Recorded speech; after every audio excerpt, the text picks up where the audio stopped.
Good evening. I'm Andrew Perchuk. I'm the acting director here at the Getty Research Institute. And I want to welcome you to a truly special night for the Getty Research Institute. We are here to honor three great art historians, Barbara and Thomas Gaetkens and Kellie Jones.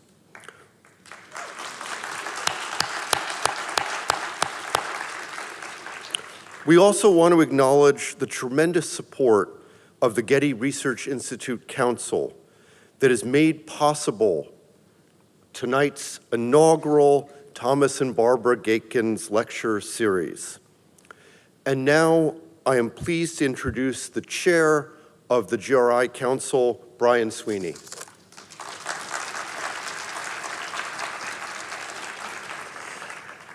Good evening.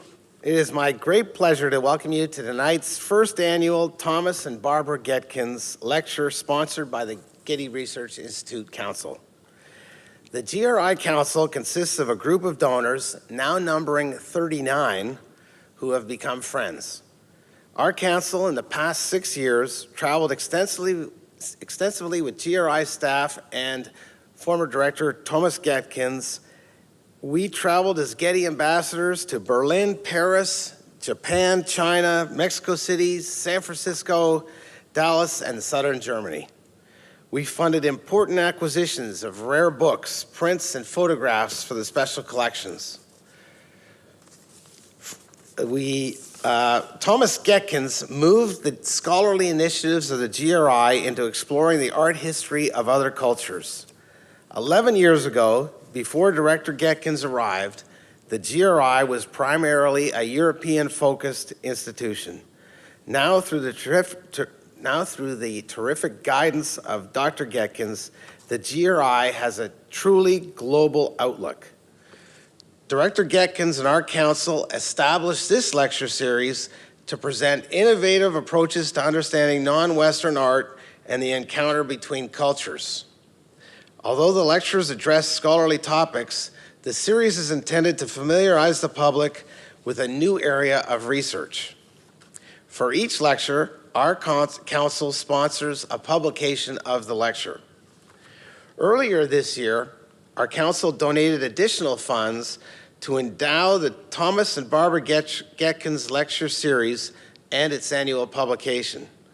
This lecture series will now continue annually until the Getty is no longer standing.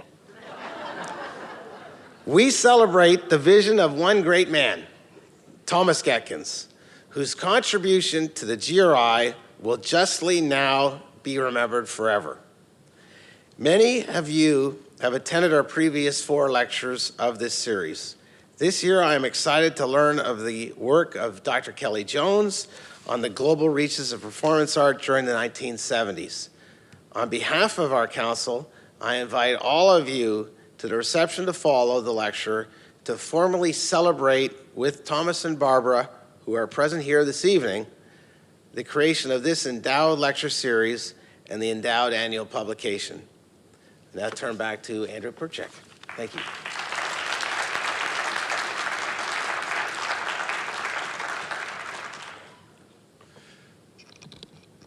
It's now my honor to get to introduce Professor Kellie Jones. Kellie earned her PhD at Yale University and is currently professor in art history and archaeology at Columbia University and research fellow at the Institute for Research in African American Studies. She is the author of several books, including Lorna Simpson, 2002, and I-Minded, Living and Writing Contemporary Art, 2011, and has received numerous awards for her work from Harvard University's Hutchins Center for African and African American Research, Creative Capital, the Warhol Foundation Arts Writers Grant. She also won a 2013 Terra Fellowship at Giverny and was named a MacArthur Fellow in 2016.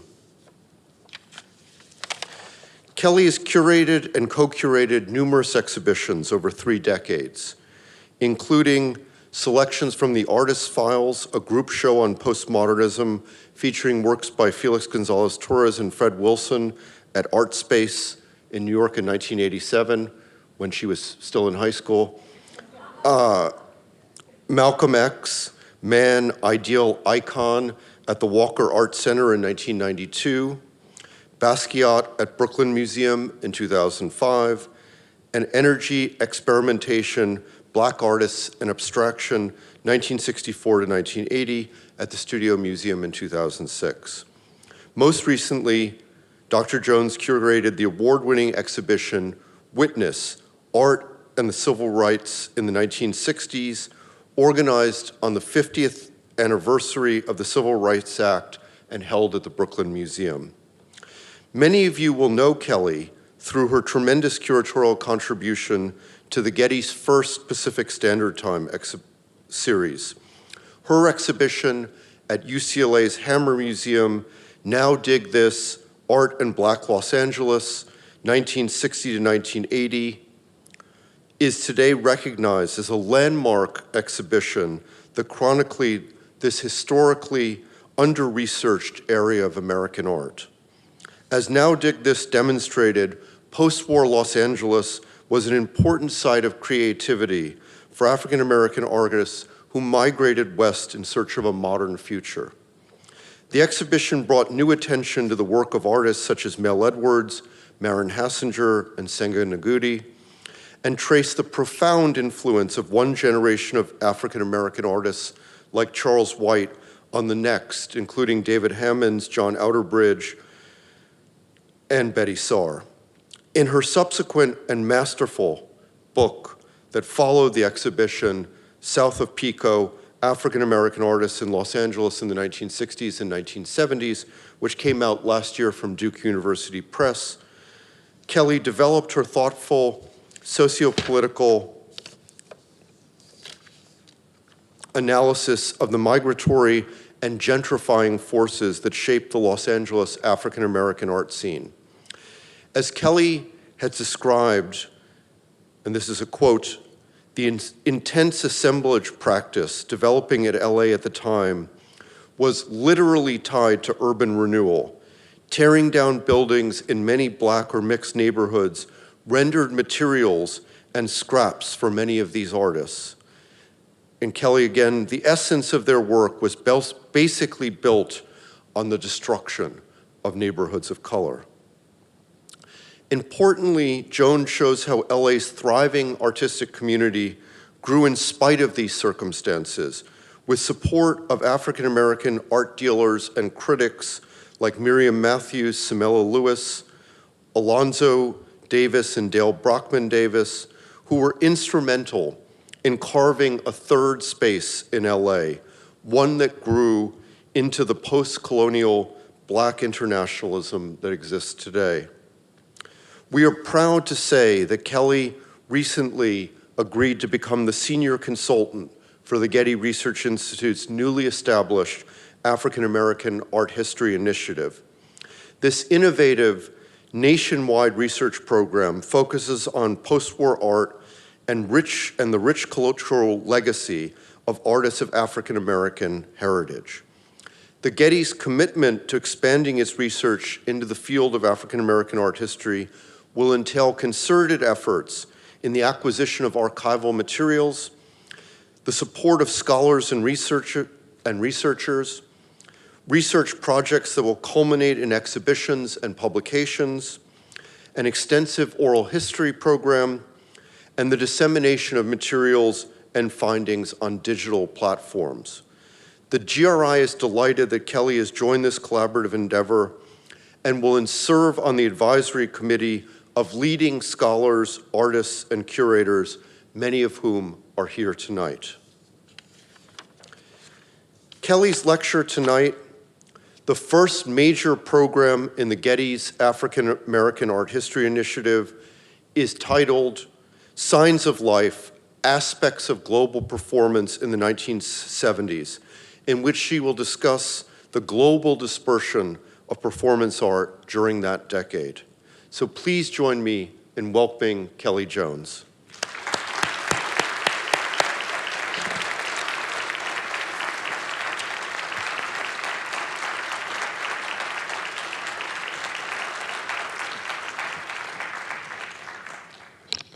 Thank you, Andrew.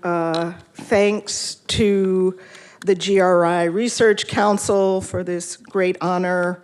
Also, thanks to Rebecca Peabody, who's been integral to helping the new initiative come together. So, to start off, this lecture is actually part of a larger project I'm working on, a book project tentatively called Art is an Excuse, and you'll see why that's true. Art is an Excuse, Conceptual Strategies, 1968 to 1983. And it's really looking at global conceptual art networks, thinking about something that I've been thinking about over the last few years in all these projects that Andrew mentioned on art and community, and also art in the making of the global community through artist travels. And actually, before I start, usually in my tradition, and our new director of the GRI, Mary Miller, who's here tonight, will know, in my tradition, you have to dedicate your lecture to someone, and I've been tonight dedicating it to David Lamelas, who is here, who I happen to just run into. He's in this talk, so I'm dedicating this talk to you, and we'll get started. So part of what I'm thinking about in terms of how this comes together, this art in the making of the global community, I'm seeing it through systems theory, art as network, and also, these kind of networks that people talk about, not only the kind of digital or conceptual art networks, but also in the case of Argentina, which David Lamelas knows about, of course, being from there, is this idea that what was there during the 60s, the idea of experiences, right? These kind of networks, you substitute art, this idea of the object, with an experience. And it's related to performance. I mean, if you think about all these things, this is all part of this kind of broader idea of what performance encompasses for me, happenings on, but I think experiencias, is something that we need to think about in a Latin American context as well, maybe particularly in an Argentine context.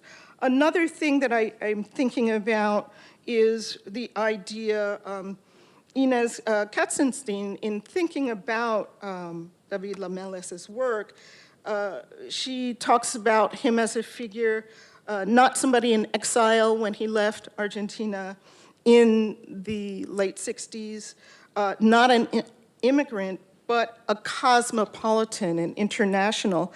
And she lays this out in 2004 in her book, Listen Here Now.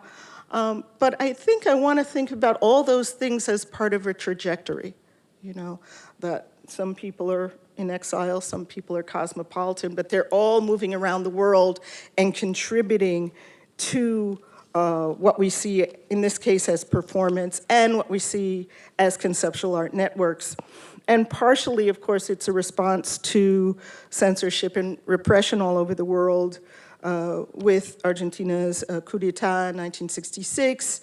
I'll also be speaking about Mexican artists, and maybe I'll get to my first slides, Lourdes Grobet and Felipe Ehrenberg.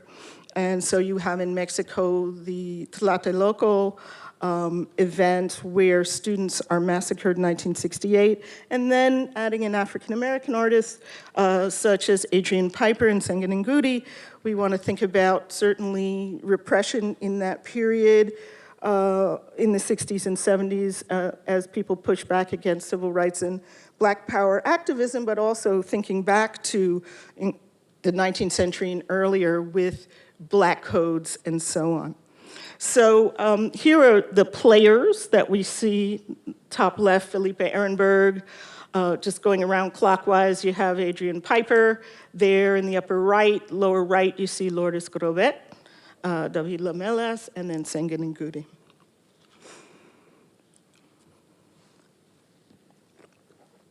Embedded in the move from the performativity of installations to the location of performance is a shift from modernism's objet trouvé to the situation trouvée of postmodernism.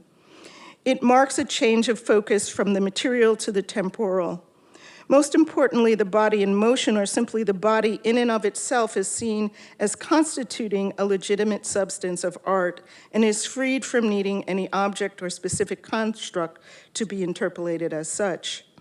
The temporal nature of performance not only changed art's relationship to issues of materiality, but to notions of space and time. A piece could be placed anywhere and everywhere and unfolded in what Adrian Piper has referred to as the indexical present, that is, the here and now. These characteristics allowed performance to be dispersed quite effortlessly into the flow of everyday life as spectacle or political act, as Mexican critic Rita Eder has indicated.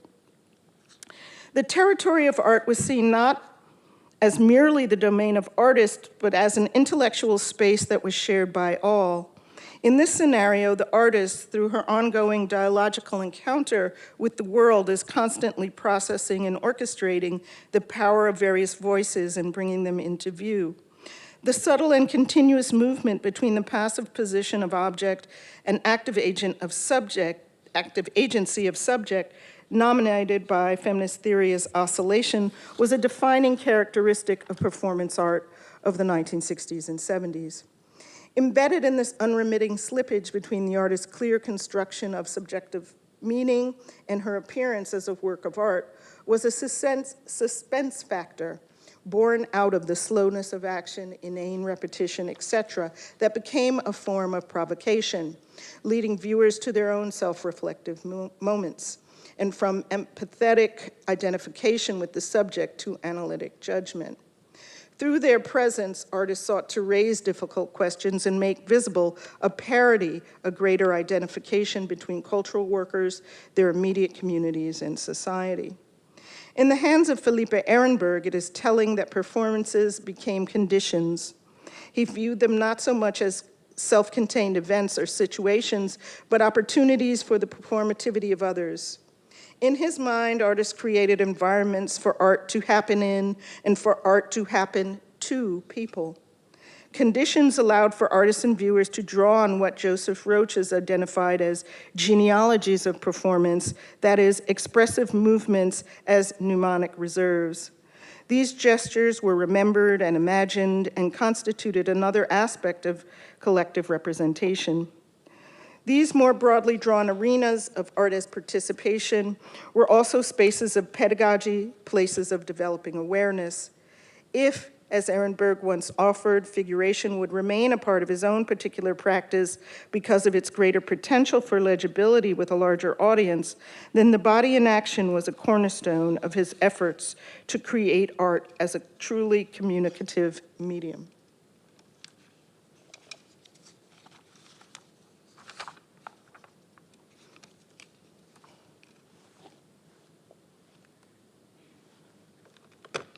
And one of the things in terms of thinking about the global reach of this, I've been very interested in Latin American artists in the 60s and 70s in Europe and how they kind of go in and out of Europe, and particularly with Ehrenberg and Lamelas being in England basically at the same time.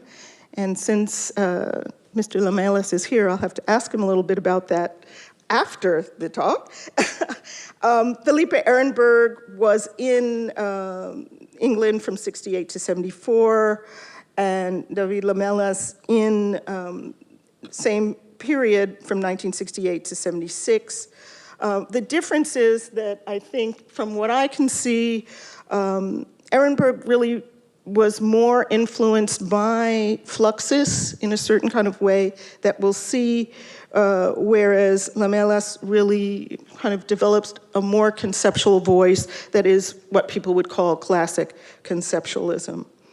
And so several projects that span the 70s speak to Ehrenberg's approach to conceptualism in a performative guise. In 1970, while residing in London, he formed the collective known as Polygonal Workshop, along with compatriot and photographer Rudolfo Alcaraz, and Richard Kretschky, a conceptual artist from Austria. An extended garbage strike brought the artists together, and among the pieces that the group produced was a multi-part investigation of trash. This project lasted in various guises over 2 years, beginning in 1970 with Garbage Walk. On audio tape and film and photographs, Polygonal Workshop recorded the expanding piles of refuse that accumulated during the trash collectors' walkout. In an ongoing action of their own, the artists marked these changing mounds, tracing their boundaries in white spray paint, and you can see that here.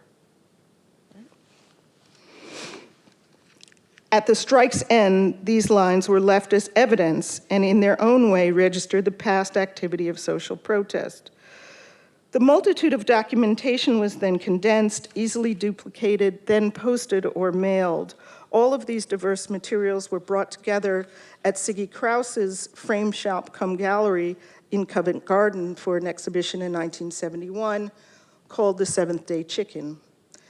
La Poubelle, or The Bin, is a film from 1970, around 20 minutes long. It's a film version that they produced in 16 millimeter and in color. And the slide on the right, you can see, is a film still. And what I'm, again, beginning to think about is how that work in particular, again, with this white chalk drawing being drawn there by Ehrenberg, we can see going back to, or related to, the Argentine artist Alberto Greco's famous work, Vivo Dito, from '62, in which he is basically drawing a chalk line around a person, designating this as an event in a Duchampian fashion, and how Lamelas also talks about the importance of performance and the importance of this artist's work on him, as well as Marta Minuhin. And you can see Lamelas' piece, Signaling of Three Objects from '68, done in London, also done earlier in Argentina as a kind of version of this. So this idea of signaling art, but also kind of moving it into a performative aspect that you see going across all these three moments here with these Latin American artists. And I believe this image from Greco is also done in Paris. So these works being done outside of Latin America at that time.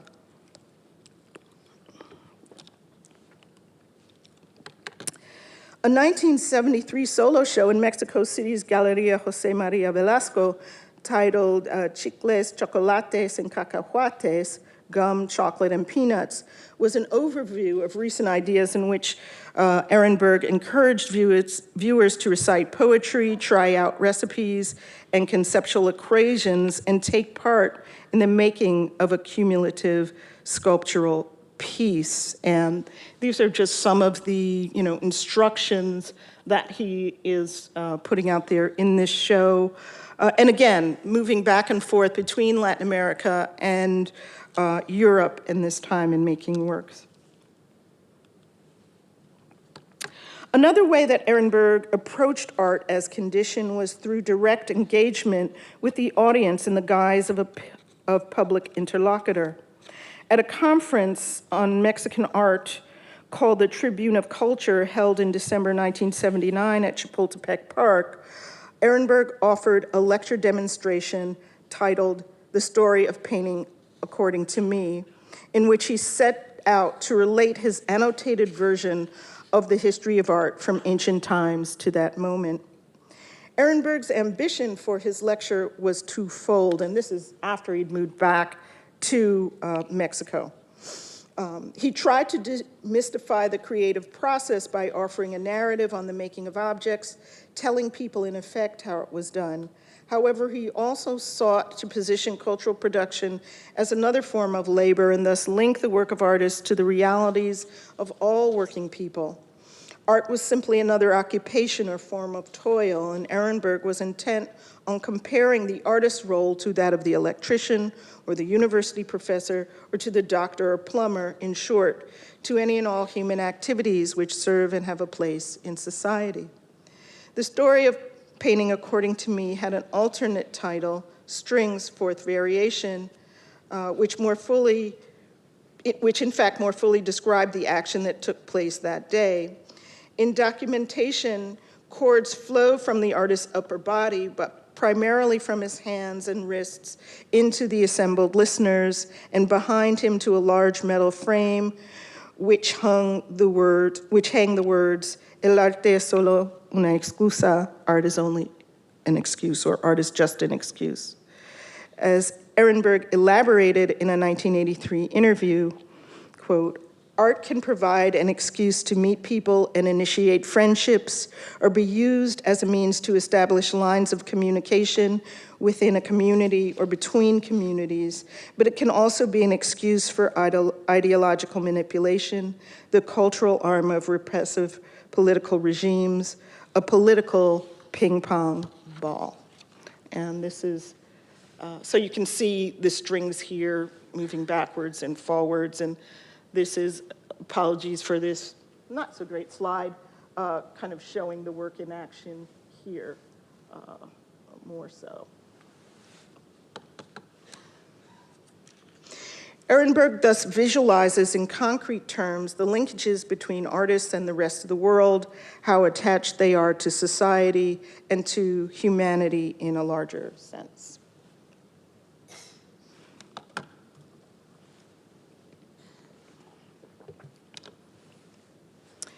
In the US, Adrian Piper too explored the epic edges of daily life with a focus on heterogeneity, difference, and ultimately race. In an essay from 1972 titled Performing Objects I Have Been, Adrian Piper outlines a variety of disparate events in her life that have shaped her approach to the art of performance. Some of these milestones seem to have a more curious and tenuous link to the genre. Keeping a journal from age 11, going to a psychiatrist, practicing yoga, studying philosophy. Others provide a more understandable connection, a stint as an adolescent fashion model, working as a discotheque dancer, dressing in costume and promenading with an assorted band of transvestites.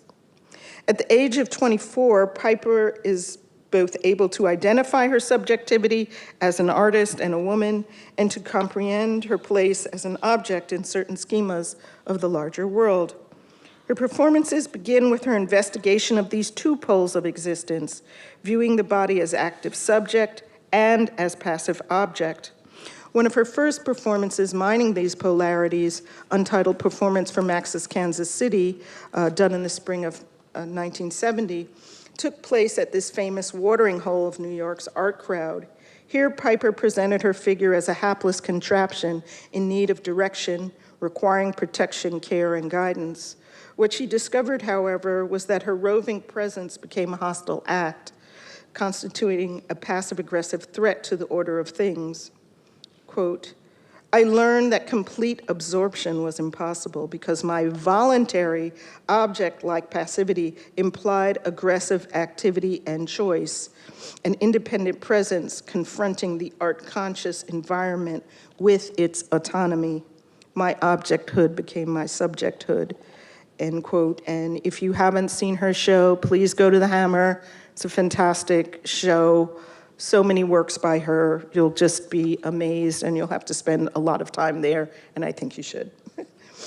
As Cubby Mercer has recently written for the reader that goes along with the exhibition, in the hands of this Black woman artist-philosopher are conventional dichotomies of subject-object, self-other, doing, being done to, are all unsettled from their rigor of conceptual duality.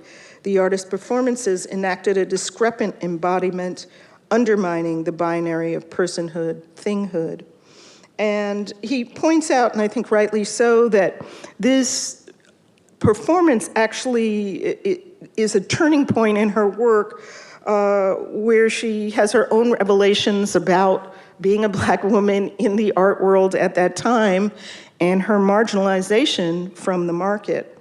And he says we see her kind of moving more towards philosophy. Of course, Adrian Piper is an amazing person who, gets a PhD in philosophy and writes a multi-volume treatise on philosophy as part of Books for Tenure, while maintaining this amazing practice. But he reads this moment as a kind of a turn in her practice. Piper herself saw the piece as a failure because her objecthood, instead of being read as inert and passive, was instead read as aggressive. As she said, my objecthood became my subjecthood.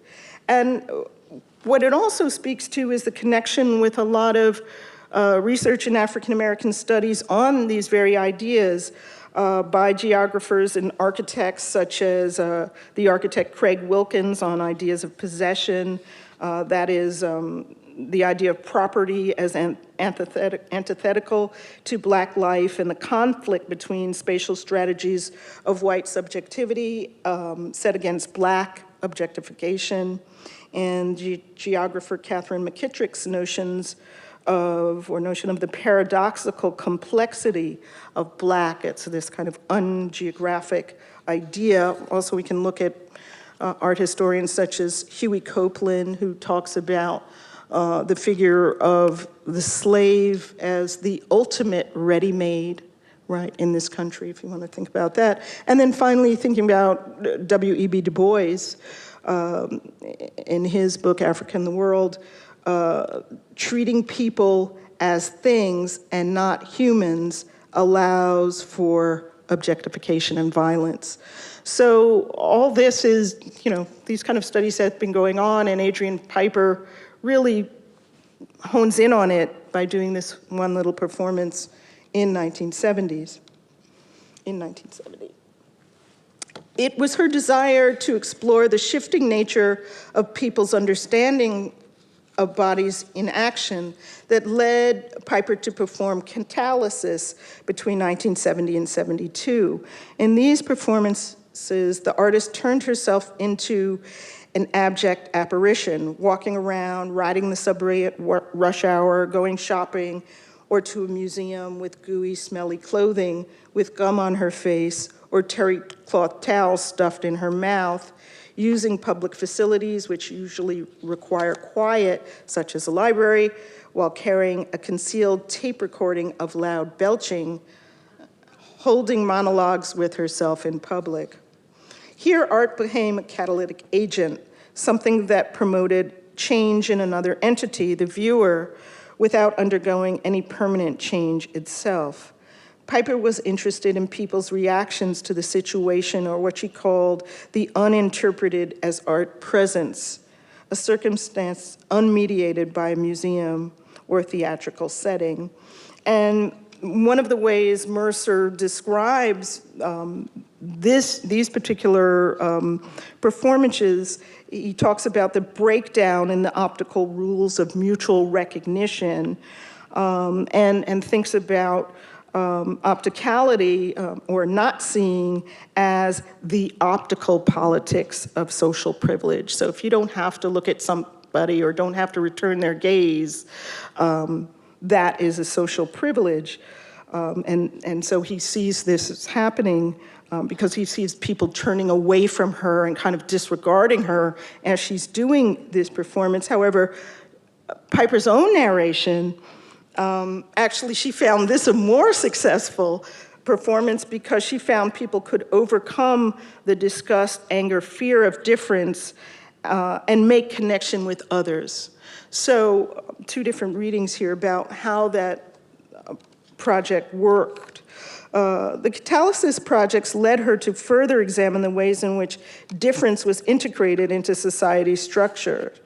Rather than approaching variation on aberration from an unspecified norm, the Mythic Being performances, which come next, from 73 to 76, considered alternate reality, conscious identity, and lived experience.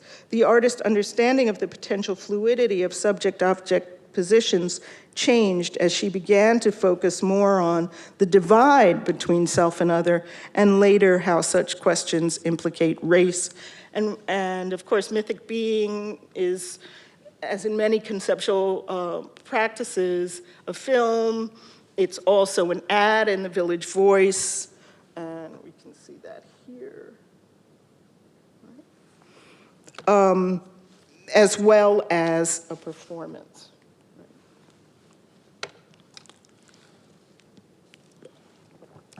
From the exploration of the other inside of the self, the mythic being shifted to become a symbol of alienation and anger, a figure of public consciousness who was the incarnation of the myriad aspects of pain and disaffection shared by the multitude.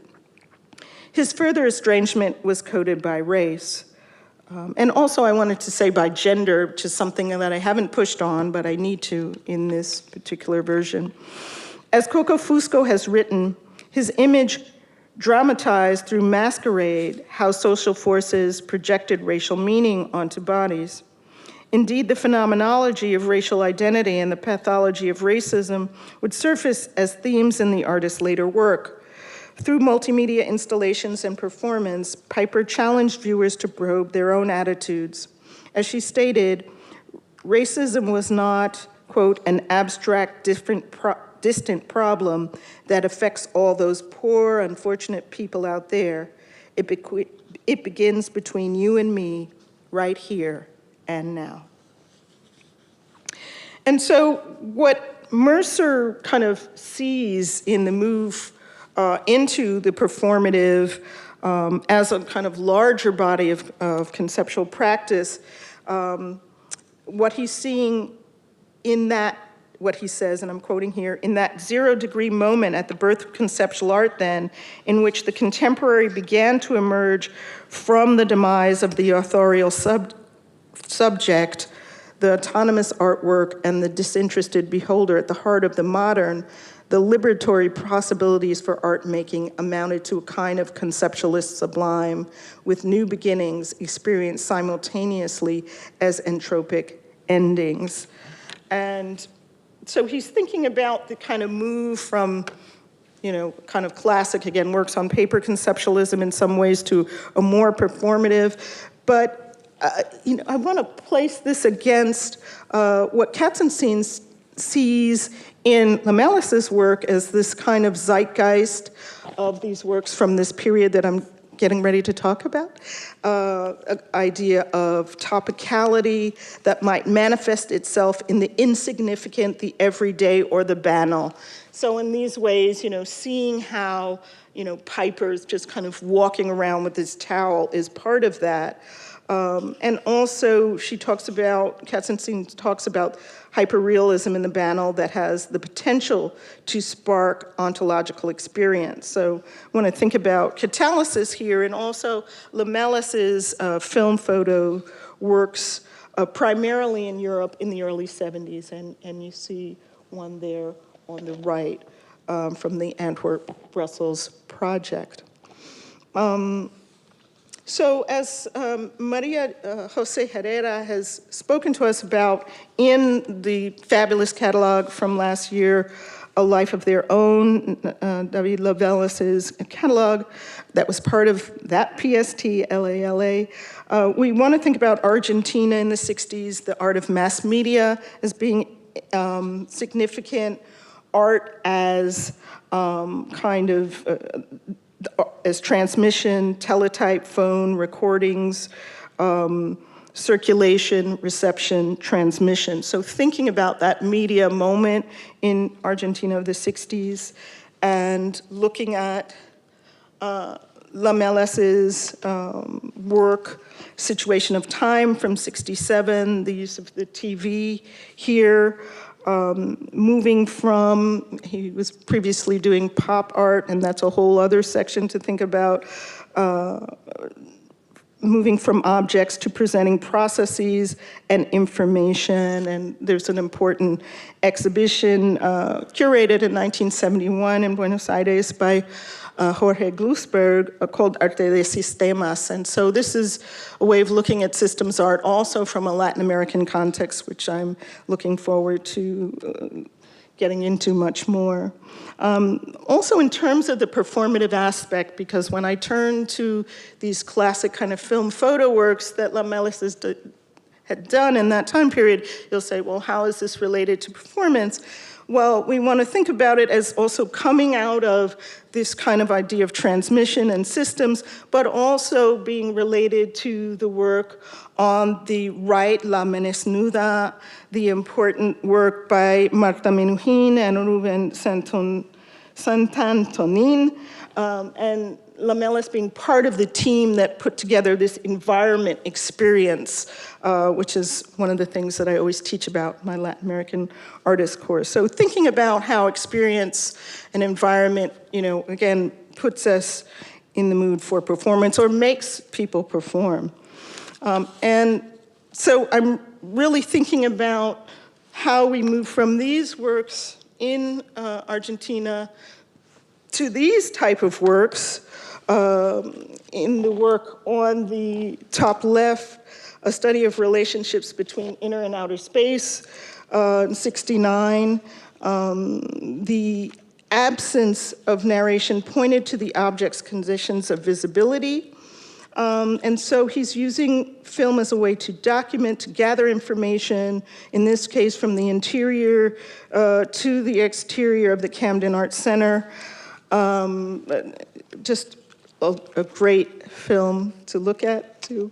And we want to think about the emptying of narrative as a signaling of an artwork's contextual framework, and then also presenting this film with random film stills as photos. So we want to think about ideas of dismantling veracity.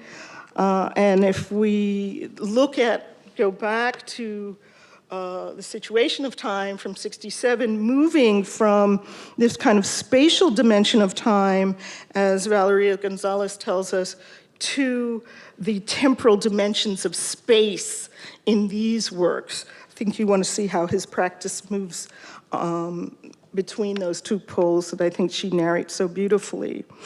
And then looking at the piece on the top right, Time is Activity, from 1969 to the present, this one done in Dusseldorf. But again, we think about film in sections, there's no sound, it's a document of activity in the city. And as the artist says, quote, I wasn't interested in exploring film as medium, but rather in the concept of time in contemporary society. So again, we're thinking about this moment that I want to parallel with Piper as kind of, he's looking at using these mediums or using film and photography to think about the routine, the inconsequential, and the homogeneous. But probably what I might be most interested in is what we see beginning with this work on the bottom, Antwerp, Brussels, People in Time from 69, as he begins to document his friends, critics, artists, gallerists, wandering through the streets. And so then the experience moves on to kind of more personal networks and the experience of the personal, although it's still remaining vinyl, and you can see the figure here, there. And then moving on to pieces such as this, London Friends, where he hires a fashion photographer, Neil Lorimer, to take pictures of his acquaintances, and again, documenting his essential social context, presenting a record of his milieu, and thinking about this kind of tension between the documentary and fiction, which he becomes more and more interested in, but also a critique of the media beginning in this work, and then the work on the right, rock star character appropriation, and thinking about how a character is developed as the pure function of framing, light, distance, and camera angle, as Rosalind Krauss would tell us. And then also he's posing as this rock star. So he's, for all intents and purposes, making this personality and performing as this personality for these still shots where you see it exaggerated through gesture. Now, a lot of the writing that I've read up to this point has related it to Cindy Sherman's film stills from 77 to 80, which come later, but as you can see, it's actually also related to these earlier Adrian Piper works. Not that I said that he knew these, but we can see people performing this, and in fact, Cindy Sherman herself credits Adrian Piper, in fact, credits these things that appear in the Village Voice with giving her the idea to do her untitled film stills, to do these character appropriations that she still does. So again, this is how I'm beginning to map out this idea of networks and affinities and ideas that are swirling around with different artists that we don't often put together, but who are in close proximity, right? So here we kind of see this idea of character appropriation for two different ends in some ways, but still this idea of the fictive. And also thinking about something like the violent tapes of 1975, stills of a movie that was never made by Lamelas here on the right, but also relating them to the No movies by Osco, which we've heard about, we've seen out here in LA for a while, which are the same, right? They're doing from 73 to 76. So the kind of relationships that are going on, and of course, David Lamelas moves here in 76, where all these things are proximate. The other thing that kind of brings a lot of this together and helps me move on to Senga Nengudi is the Long Beach Museum of Art, where we have David Ross working, the great curator, who's also the director of that museum from 74 to 78, where he had a post-production studio where artists could use that studio to create film and video, and which also showed the work of Studio Z, which included Senga Nengudi, David Hammonds, and others. So that's another connection where these artists come together or overlap.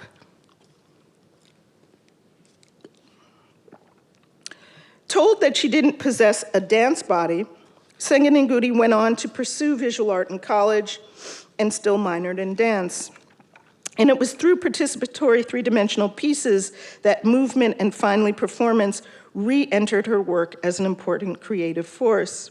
Like many artists who took to the performative during this period, Nengudi did a number of undocumented as well as private works before stepping onto the vanguard's floodlit public stage. Some of her early forays were done in the company of other artists who formed the core of Studio Z. They were a loose group who came together in David Hammond's studio on Slauson Avenue, sometimes weekly, to engage in spontaneous actions. These might be performed in the streets of Los Angeles as well. Studio Z had a changing, hello, membership. Okay.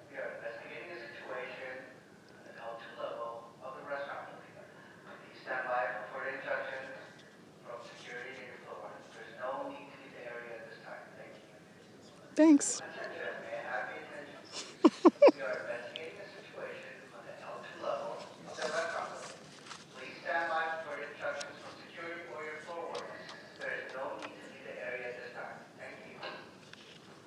Okay. Should I just continue? Yes? Okay, the lights are going up, so I'm like, woo. Okay. So Studio Z, it's a performance, it's an experience. You know, hey. Thank you, Getty. These artists came together in David Hammond's studio and included people such as Franklin Parker, Houston Conwell, Maren Hassinger, Ulysses Jenkins, and Rojo, along with Hammond's and Nengudi.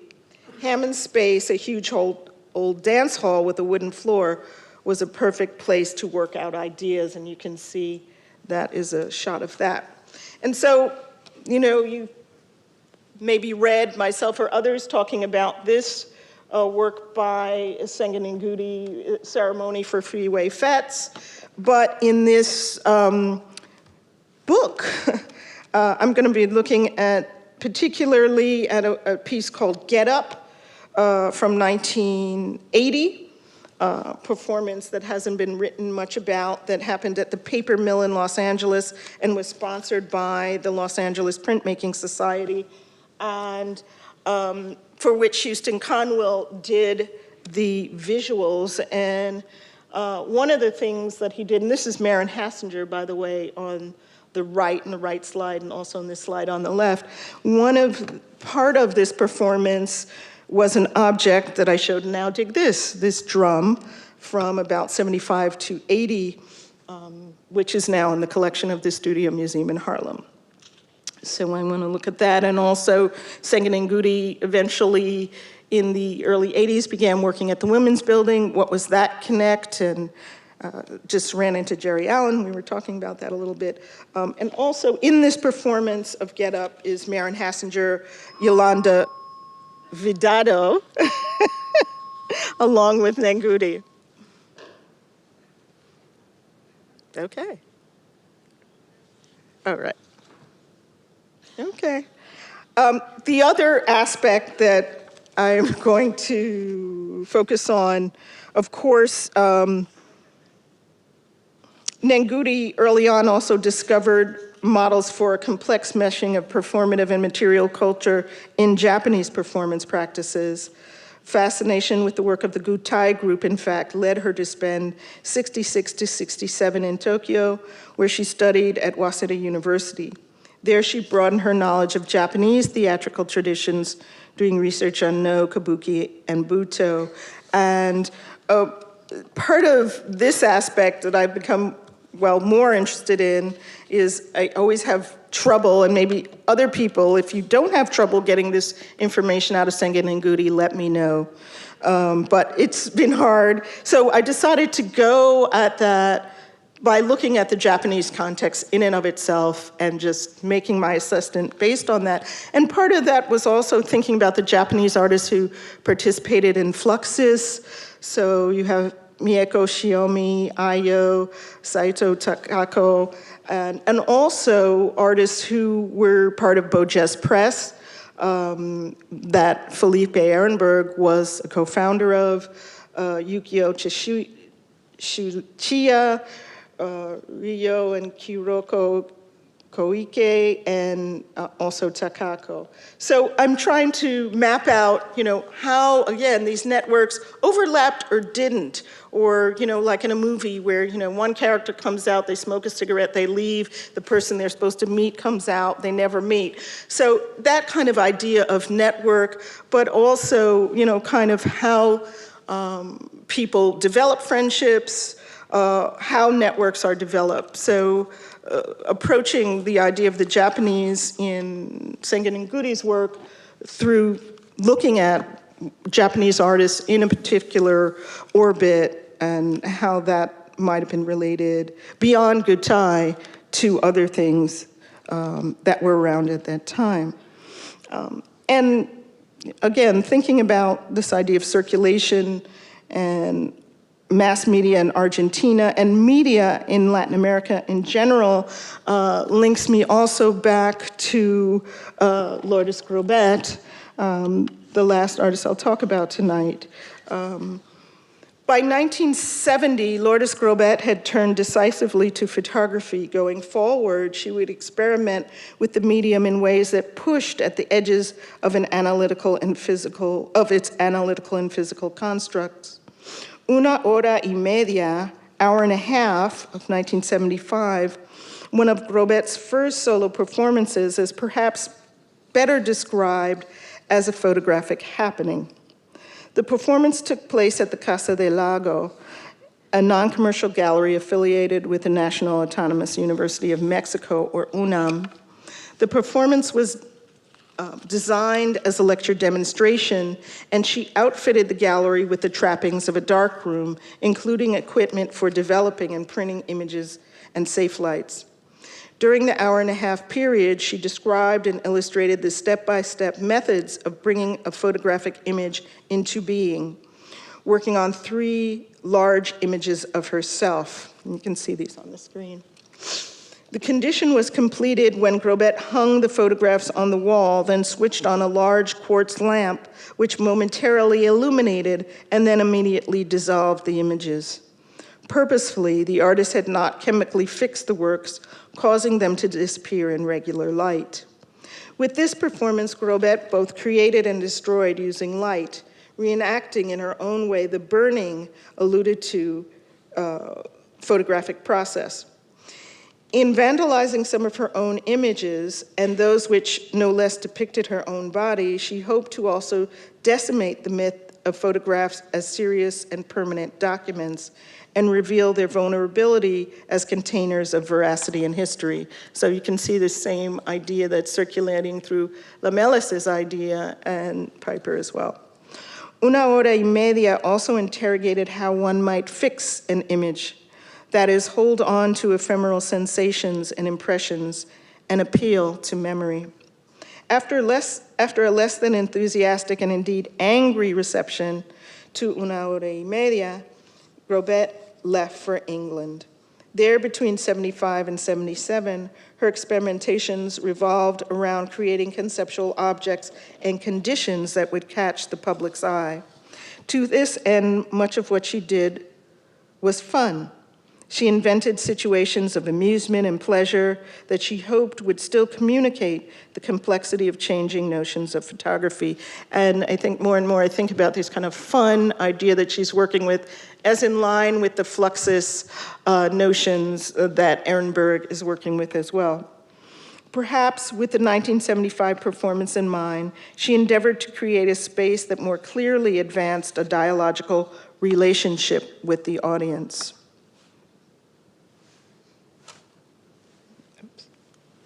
As someone who had voluntarily uprooted herself from familiar terrain, like Lamelas, the artist became interested in the connotations of the traveling show. How would the meaning of objects be changed by a new context? Could the idea of motion be engaged as a concrete entity, and to what effect? In dialogue with this concept, she organized her own traveling exhibition in 1976 at Derby College of Art and Technology.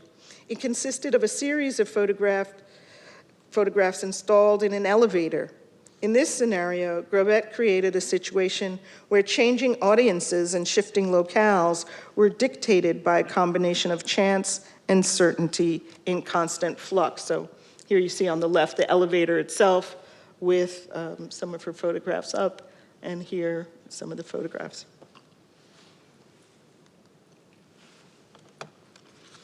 In 1976, Britain also held a year-long series of festivities and counter-festivities commemorating the 25th anniversary of Queen Elizabeth II's reign of the English monarchy. Grobet joined in these activities by presenting her own homage to the Silver Jubilee.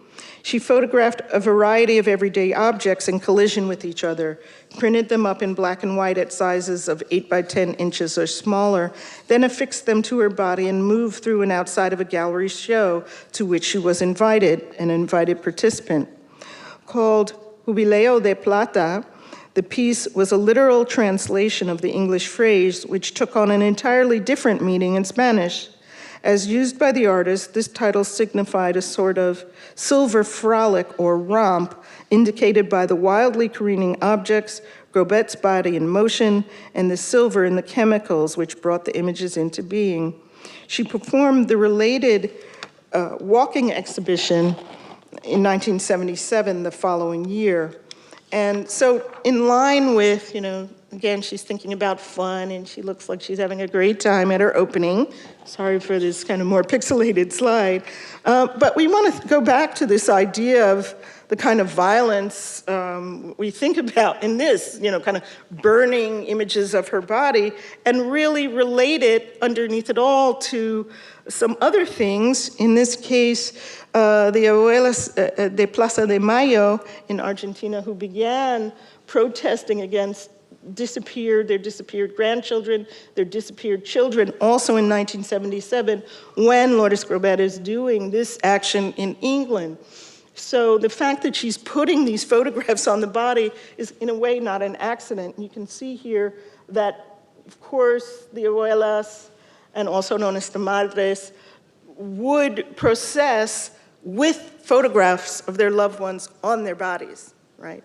So it's not an accident that this kind of happens, I think, during this time period. But again, in a spirit of fun, making you think in different ways. As Carlos Monsiváis has suggested, the body insinuates that which is difficult to name. Speaking of Cantinflas, whose lapses of verbal intelligibility, accompanied by lucid and often lewd physical antics, made him one of the most popular comedians of 20th century Mexico, he writes, quote, "His body gestures organize the chaos of his words. Cantinflismo is the double language of that which seeks to be expressed and that which does not feel like being thought," end quote. Such circumstances where repression may be in the specter of censorship, the active exclusion from official social institutions of representation, or the form of physical brutality, makes for art that increasingly relies on an array of double-voiced, allegorical, and parodic structures. For these cultural practices and their producers, there is a twinning of audience, of meaning, and of understanding. What looks avant-garde may be a fragment of lived experience. What presents itself as just art has an agenda of underground signification. What is clear from these examples in performance is that though the human subject may have been buried or deconstructed, it never vanished altogether. The body did not disappear from the work of these artists because the subject could not. For in life, these were people whose existence was challenged daily by the exigencies of political and racial violence. In art, they were constantly disappeared from the Western canon and the historical record. The greater difficulty was, in fact, holding on to selfhood and subjectivity. And I want to think about new writing by Nizan Shaked in her book, The Synthetic Proposition, but also in her writing on Piper. She talks about fragmenting the self into so many of its components becomes grounds for solidarity that can be formed around malleable identifications. And so what's that really thinking about is how these kind of performances kind of allowed people in some ways, became a way to connect with people through these kind of various type of malleable identifications, as Shaked calls them. Another way of thinking about that is something that Stuart Hall said in the 80s, which is the Stuart Hall, the British critic, quote, "Now that in the postmodern age you feel so dispersed, I become centered. What I've thought of as dispersed and fragmented comes paradoxically to be the representative modern experience," end quote. So he's really thinking again in this idea, this long trajectory from, exile to immigrant to cosmopolitan, that I want to think about in relationship to Kastenstein's work, how all these things kind of come together as a way of creating a kind of global solidarity. For these same reasons, the body and the body politic had to continually reassert itself in the works by these artists, either by way of the image, the performative, or through the participation of the population at large. Using the body as image, material, or as palpable presence, they ensured their connection to subjectivity and life. Thank you.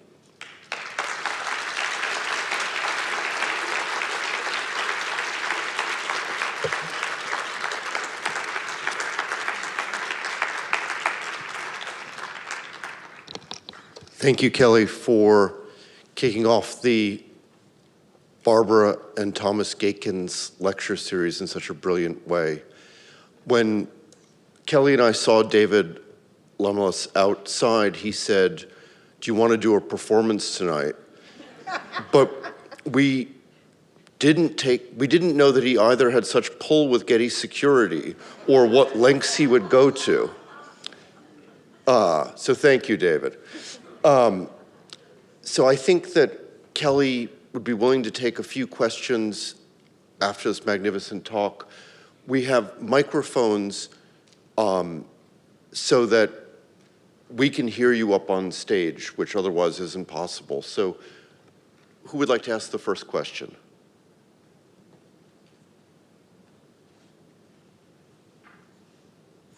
Okay, I will then. So one thing I was thinking about, and maybe you could talk a little bit more about, is you talked about kind of Ehrenberg and happenings more and other artists more in terms of performance. And one of the things I was thinking about, I mean, in happenings in some ways, there is no, or the idea is that there is no audience, that everyone is a participant. And then these other things are, in various ways, performances, and how, you know, those distinctions for you. Well, maybe I'm just being a bad art historian, but for me, I see these, I like to have the idea of the big tent. So I think, you know, when I teach performance art, as many of my students know, I go back to the 19th century. I start off in my class with African Americans escaping from slavery, enslaved people escaping because they had to dress up. There were a lot of theatrics. They hid in boxes. They cross-dressed. All these things that happened in the 60s happened in the 19th century as people were trying to get away from repression, basically. So I really think of performance as this very large, large field. But you're absolutely right. But I think there's, and I would say, I mean, again, if you look at David, Mr. Lamelas' pieces, you won't say those are necessarily performative in some ways, although, you know, then when we get to somebody like Piper or even to somebody really like Cindy Sherman, people always talk about those as performative.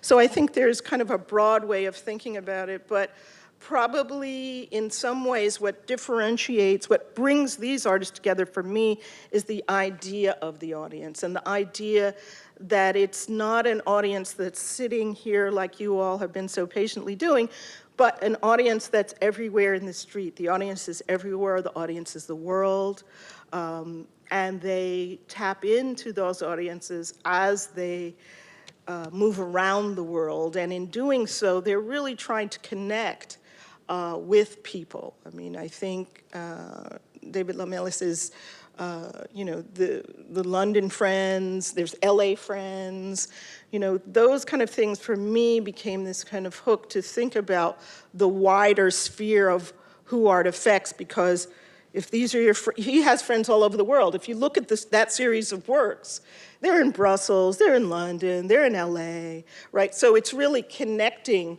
this idea of not only of audience, but also of co-conspirators, co-makers, and I think it's just one step from your immediate milieu to the world in these artists' works.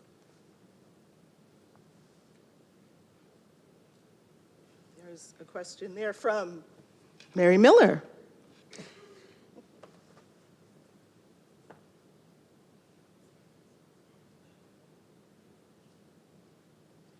Kelly, is this on?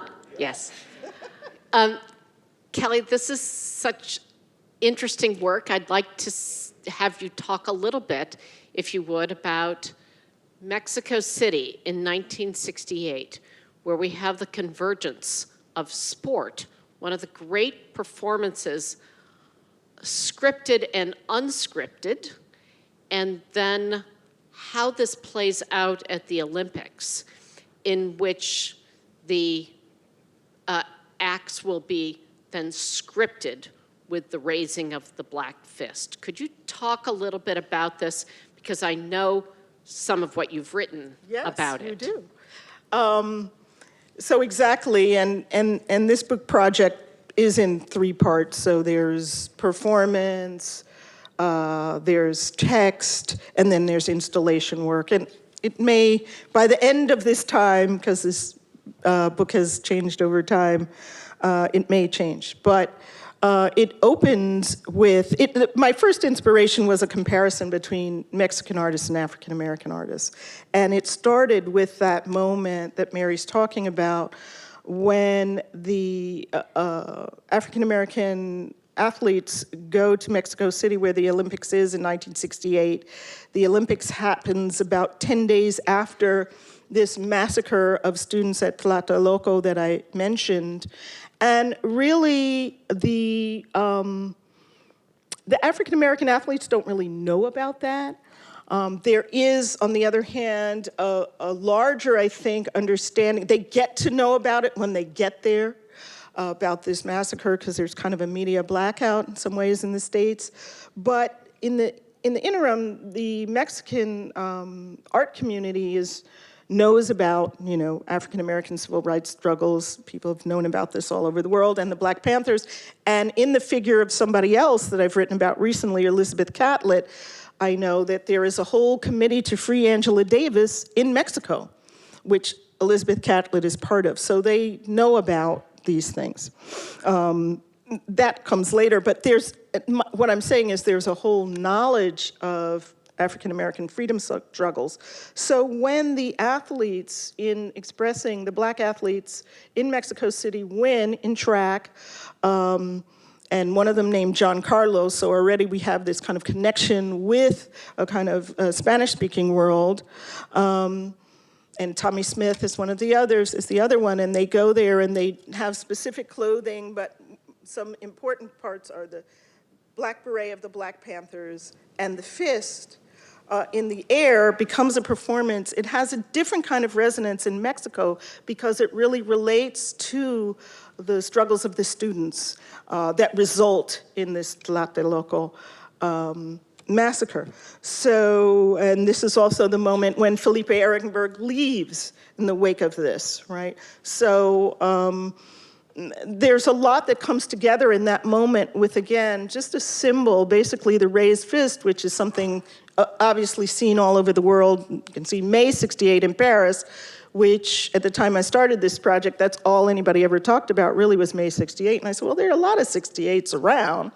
That year was important for a lot of people. So it's, again, this idea of these kind of overlapping communities that are in dialogue in different kinds of ways. And so I hope I've answered your question with that one.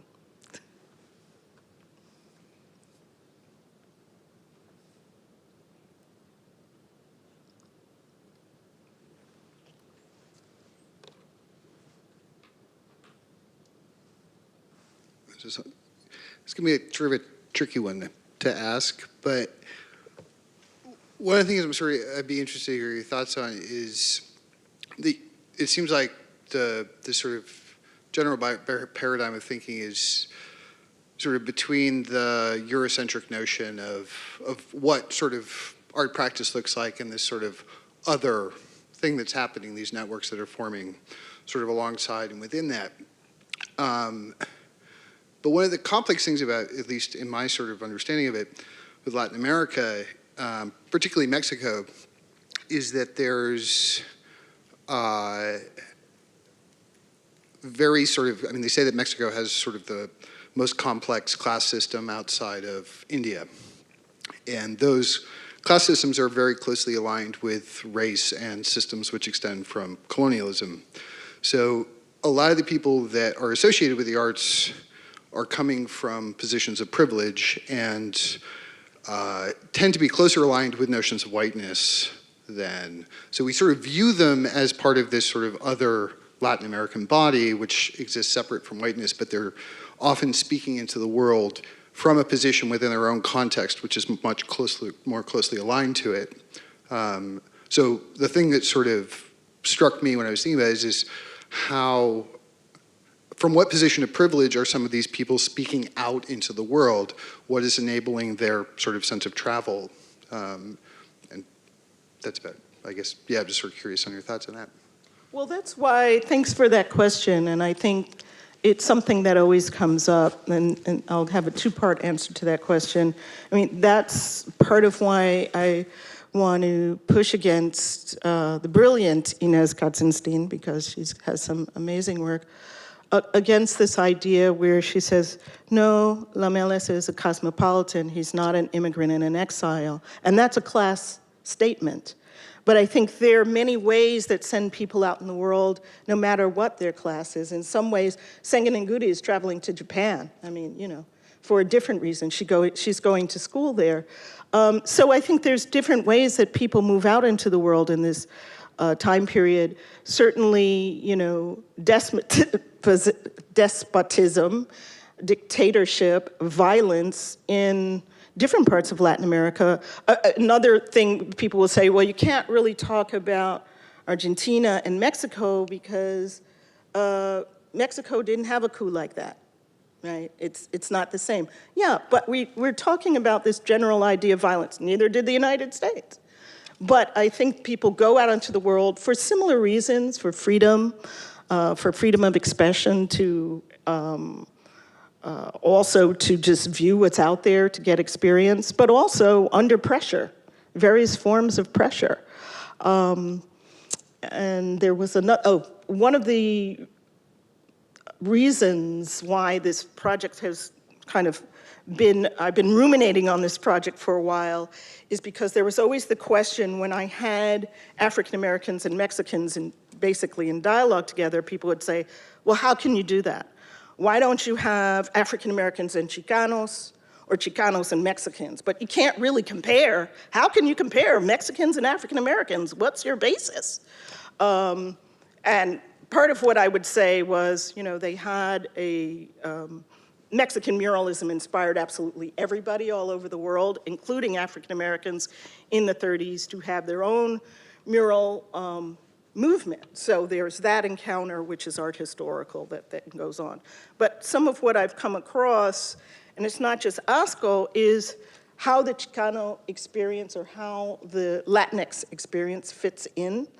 And part of it is seeing this connection of ASCO and Lamelas, right?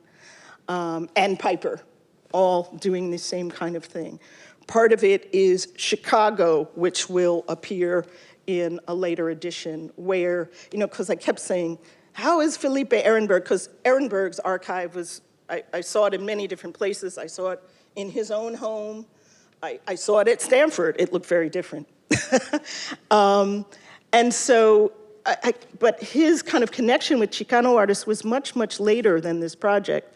But what I realized when I looked at it later at Stanford is his whole connection with the Chicago Chicano artists in the time period that I'm looking at. And so that was another part, because we, you know, especially we're here in California, we think about Chicano artists in LA or on the West Coast.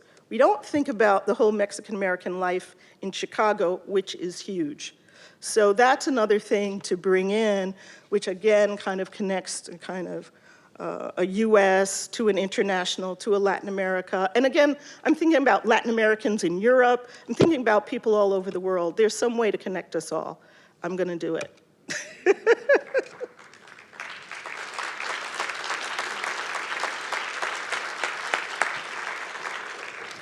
Well, you're all invited to come continue the conversation, a reception just outside. And once again, let's thank Kellie.